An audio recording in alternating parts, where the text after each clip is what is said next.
Welcome everyone to Stringing 101. I'm your host, and basically this is what's going down. I've had a lot of people on the internet come to me and ask for me to teach them to swing poi.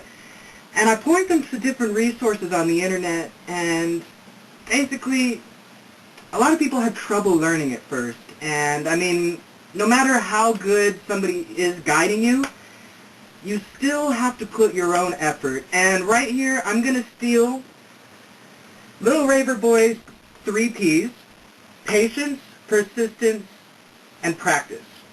Without these 3 things, he's right. You're not going to get anywhere, but you still need good guidance. And so, I'm going to try my best to get this rolling, get you guys going. So, right now, what we're going to start with right now is, first of all, you need to remember, you need to practice, practice, practice, practice, practice.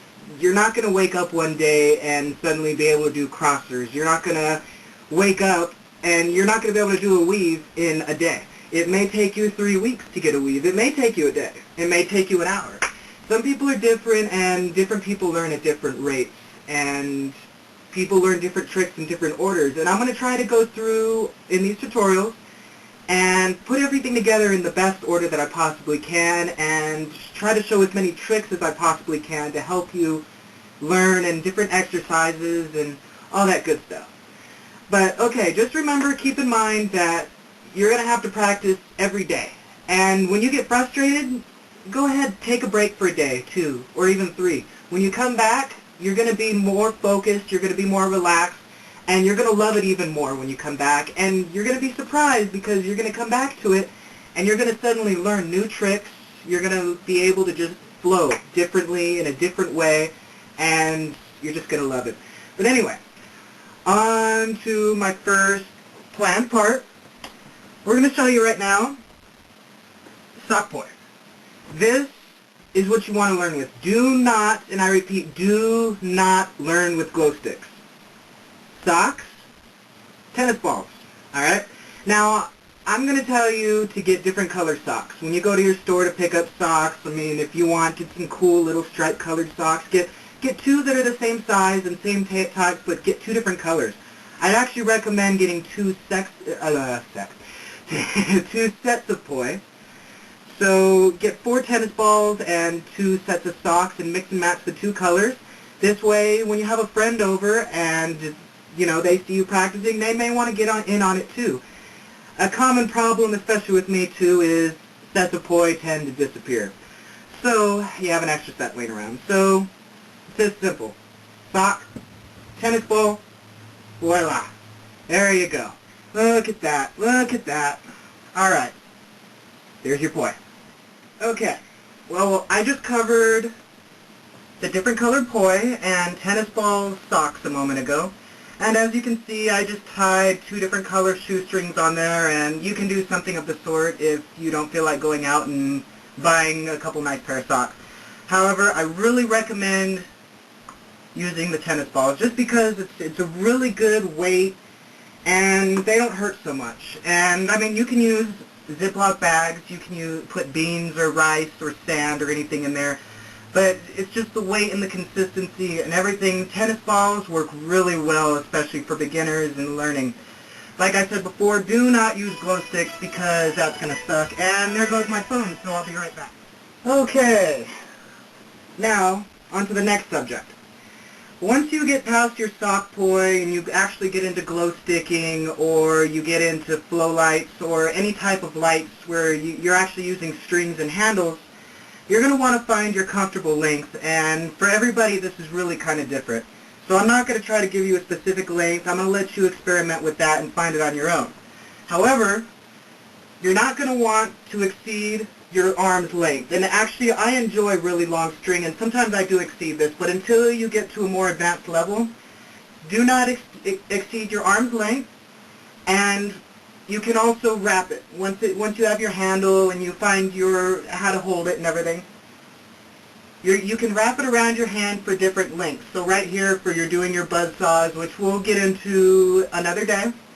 However, just remember wrapping it around your hands to adjust for different lengths. You got your short, You don't really have to worry about that too much. I just wanted to go over it right now.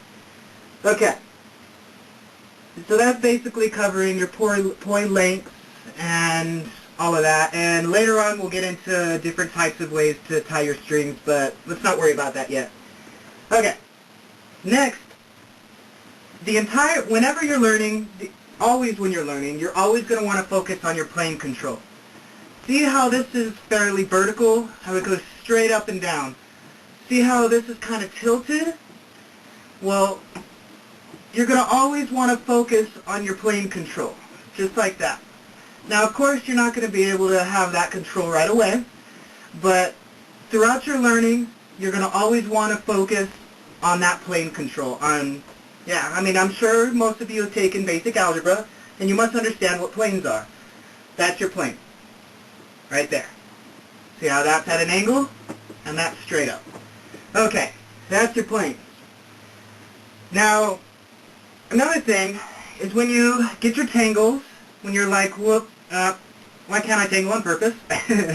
When you get your tangles and it gets all like that, let's say it does that, there's always going to be usually a simple way to get it out. Try not to stop swinging your poi and just kind of experiment with it. And you can usually do something like that, pop it off. A lot of the time you'll be able to just pull it and get it out, and just try not to stop your swinging and try to find ways to really untangle it quickly, efficiently, just try to do it quickly and try to not stop your show, because tangles will happen, mistakes happen, and it happens to the best of us, and there's no avoiding it. I mean, there is avoiding it, but there's no stopping it. No matter how good you are going to mess up. And that's one of the drawbacks about stringing is you can tell when somebody messes up. But, I mean, it's great. You can play it off, and you can make it look good, all that, Now, the last thing that I want to cover in this video, yeah, I didn't really do any swinging, no teaching. I'm just going over basics in this video. But the next thing I want to cover is your speed. A lot of people, when they start, they want to go all crazy and just, they want to swing it gnarly and just super fast. The thing is, you're not going to learn by swinging it super fast. When you begin, you're going to notice that it is easier to swing it fast, but you're not going to have control over it. When you begin, really, you practice going fast if you want. Practice going fast, but try to just feel where the weight is at. And this is the most important part, is you have to feel your transitions. You know what I'm saying? You have to feel the weight. Spin it as slowly as you possibly can. Slowly. Well, that concludes our first video.